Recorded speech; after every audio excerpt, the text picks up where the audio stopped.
Plant kingdom के बाद हम पढ़ेंगे किंगडम एनिमलिया के जनरल कैरेक्टरिस्टिक्स। ओके, सो यहाँ पे लिखेंगे हम kingdom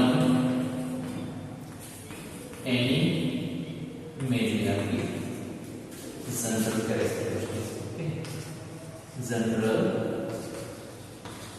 characteristics. So Animalia kingdom के जो जनरल कैरेक्टरिस्टिक्स होंगे तो प्लांट से किस तरह से डिफरेंट होता है इसके बारे में देखेंगे। तो हम देखते हैं कि जो एनिमलिया किंगडम है उसके अंदर सेल वॉल लेक होगा। ओके, सेल वॉल लेक होगा। सेल वॉल जो प्रेजेंट था वो प्लांट किंगडम के अंदर था और यहाँ पे सेल वॉल लेक होगा। सो दे आर नॉट ऑटोट्रोपस बिकॉज इसके अंदर क्लोरोफिल सेल के अंदर प्रेजेंट नहीं होगा, जबकि प्लांट किंगडम के अंदर यहाँ पे क्लोरोफिल प्रेजेंट था तो वो ऑटोट्रोपस थे। ओके, तो ये याद रखना कि प्लांटी किंगडम से ये किंगडम एनिमलिया किस तरह से डिफरेंट होता है। मतलब यहाँ पे हेटेरोट्रोफिक न्यूट्रिशन मोड होगा, जबकि प्लांटी किंगडम के अंदर यहाँ पे ऑटोट्रोफिक टाइप का न्यूट्रिशन मोड था। ओके, और तीसरी चीज़ आपको ये याद रखनी है कि ये लोकोमोशन भी करते हैं, जबकि प्लांट लोकोमोशन नहीं कर पाते हैं। ओके, तो ये चीज़ भी आपको याद रखनी है। तो अब हम देखेंगे इसके जनरल कैरेक्टरिस्टिक्स के बारे में। तो यहाँ पे सबसे पहले देखेंगे हम लेक सेल वॉल। ओके, तो सेल वॉल लेक होगी। ओके, इसके बाद यहाँ पे chlorophyll present in the cell। so यहाँ पे होगा heterotrophs होंगे।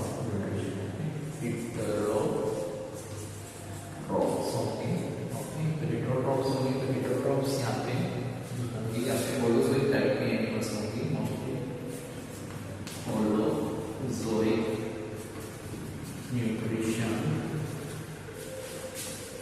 मोड होगा। यहाँ पे जो न्यूट्रिशन मोड होगा वो हेलोजोइक टाइप का होगा। हेलोजोइक टाइप का होगा मतलब यहाँ पे बाय इंगेशन ऑफ फूड, यहाँ पे बाय इंगेशन ऑफ फूड वो करेक्ट करेंगे तो हेलोजोइक टाइप का न्यूट्रिशन मोड होगा। सो हेटेरोट्रोफिक यहाँ पे देखने को मिलेगा। ओके, सो इसके अंदर एनिमल्स जैसे कि ये जो पैरासाइटिक एनिमल्स होंगे, पैरासाइटिक मोड न्यूट्रिशन होगा। और कुछ एनिमल्स ऐसे हैं जो यहाँ पे डिकम्पोजर के रूप में होंगे। ओके, तो ये भी याद रखना कि वो सेप्रोफाइटिक होंगे। Saprophytic mode of nutrition. तो ये चीज आपको याद रखनी है कि सेल वॉल खासतौर से तो याद रखना सेल वॉल प्रेजेंट होगा, क्लोरोफिल लेक होगा। ओके, तो ये चीज आपको याद रखनी है इसकी कैरेक्टरिस्टिक्स के अंदर। ओके, तो वो जो होंगे न्यूट्रिशन मोड के लिए वो डायरेक्टली और indirectly depend. So directly and indirectly depend होंगे वो लोग फूड के लिए। सो depend on food, for food यहाँ पे depend on plants for food. तो डायरेक्टली डिपेंड जो होगा वो herbivores होगा। सो प्लांट जो डायरेक्टली डिपेंड है, डायरेक्टली डिपेंड जो होगा वो होगा herbivores एनिमल्स, क्योंकि वो डायरेक्टली प्लांट से ही यहाँ पे फूड को यहाँ पे ले रहा है। तो यहाँ पे इसको बोलेंगे herbivores जो एनिमल्स है वो डायरेक्टली प्लांट से ही यहाँ पे न्यूट्रिशन ले रहा है तो ये डायरेक्टली डिपेंड होगा, लेकिन कार्निवोरस जो है, कार्निवोरस एनिमल से वो डिपेंड है हर्बीवोरस पे। सो हर्बीवोरस पे डिपेंड्स है,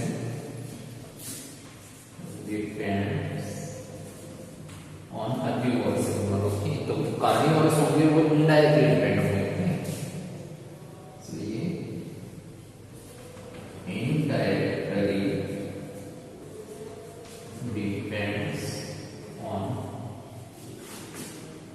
plants। तो indirectly depends के बोले जैसे कि ये plants के अंदर से herbivores होंगे वो डायरेक्टली फूड यहाँ पे लेंगे, ओके, डिटेक्ट करेंगे। तो herbivores को फिर कार्निवोरस, मतलब herbivores से जो डिपेंड है फूड के लिए वो कार्निवोरस एनिमल है। तो यहाँ पे कार्निवोरस जो होंगे वो प्लांट के इनडायरेक्टली डिपेंड होंगे। इनडायरेक्टली डिपेंड इसलिए होंगे क्योंकि प्लांट्स नहीं होंगे तो हर्बीवोरस नहीं होंगे, और हर्बीवोरस नहीं होंगे तो कार्निवोरस एनिमल्स भी नहीं होंगे। ओके, तो ये चीज़ आपको याद रखना है, किस तरह से यहाँ पे डायरेक्टली और इनडायरेक्टली डिपेंड होता है। ओके, इसके बाद यहाँ पे आपको याद रखना है कि इसके अंदर जो फूड स्टोरेज होगा वो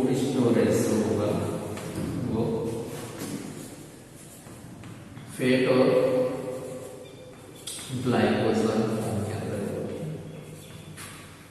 ये भी आपको याद रखना है कि फेट और ग्लाइकोजन फॉर्म में होगा इसके अंदर जो फूड का स्टोरेज होगा वो।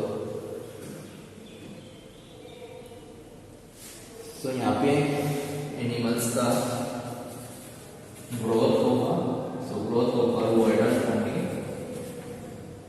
एडल्ट बन के यहाँ पे इसकी यहाँ पे जो साइज और शेप के अंदर डेफिनेट होगा। So definite in size and shape. ये चीज याद रखनी। इसके बाद आपको इसके कैरेक्टरिस्टिक्स के अंदर याद रखना है, इसके अंदर लोकोमोशन भी होगा। तो what is locomotion?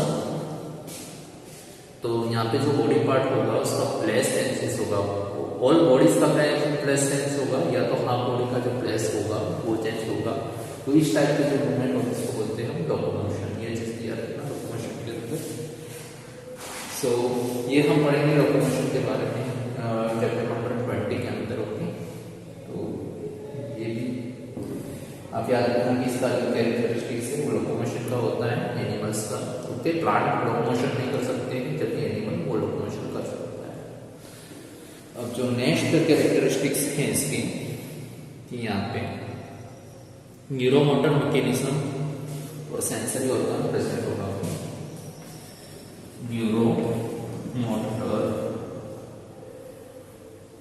Neuromotor mechanism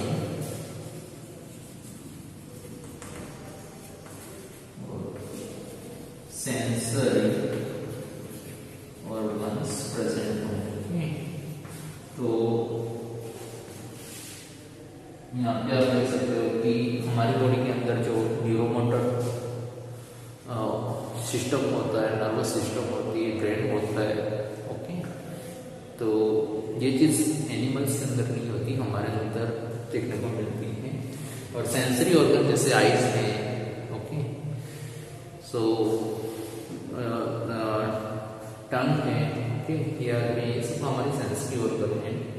okay, तो हमारी सेंसरी ऑर्गन भी होती है, कोई हमें टच कर जाता है तुरंत पता चल जाता है नर्वस सिस्टम से। तो ये सारी सेंसरी ऑर्गन जो होती है वो एनिमल्स के अंदर प्रेजेंट होती है। और इसके बाद हम देखेंगे कि लास्ट कैरेक्टरिस्टिक्स इसके बारे में, सेक्सुअल रिप्रोडक्शन जो होगा, sexual reproduction by copulation, so male और फीमेल का,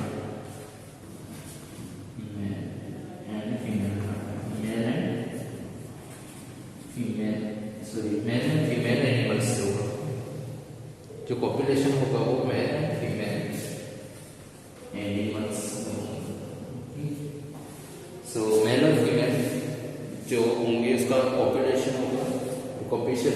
यहाँ पे सेक्सुअल रिप्रोडक्शन देखने को मिलेगा और सेक्सुअल रिप्रोडक्शन से यहाँ पे एम्ब्रियोनिक डेवलपमेंट होगा, एम्ब्रियोनिक डेवलपमेंट होगा, एम्ब्रियोनिक डेवलपमेंट होकर यहाँ पे न्यू प्रोजेनी डेवलप होगा,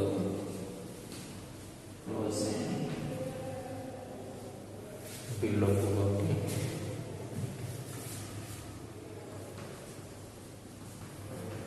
तो ये चीज याद रखना कि इसके अंदर क्या होगा, सेक्सुअल रिप्रोडक्शन होगा। सेक्सुअल रिप्रोडक्शन किससे होगा, मेल और फीमेल जो एनिमल है उसका पॉपुलेशन थ्रू यहाँ पे गैमेट ट्रांसफर होगा। मेल फीमेल का जो मेल एनिमल्स है, वो जो मेल एनिमल्स है उसका जो गैमेट से वो ट्रांसफर होगा फीमेल एनिमल्स की बॉडी के अंदर। इसके बाद फीमेल एनिमल्स के अंदर यहाँ पे एम्ब्रियोनिक डेवलपमेंट होगा। एम्ब्रियोनिक डेवलपमेंट थ्रू यहाँ पे जो प्रोसेस जो होगा उसका डेवलपमेंट होगा। ओके, डेवलपमेंट थ्रू यहाँ पे प्रोसेस डेवलप होगा, न्यू प्रोसेस। तो इस तरह से यहाँ पे सेक्सुअल रिप्रोडक्शन देखने को मिलेगा एनिमल्स के यहाँ पे बाय पॉपुलेशन सेक्सुअल रिप्रोडक्शन देखने को मिलेगा। तो ये हमने देखी जनरल कैरेक्टरिस्टिक्स ऑफ एनिमल। तो ये जो सारे कैरेक्टर्स है एनिमल्स के हैं जो डिफरेंट करेगा प्लांटी से, ये डिफरेंट होगा। ये सारे कैरेक्टर प्लांटी से थोड़ा डिफरेंट होंगे, इसलिए इसको सेपरेट किंगडम के अंदर रखा गया, किंगडम एनिमलिया में।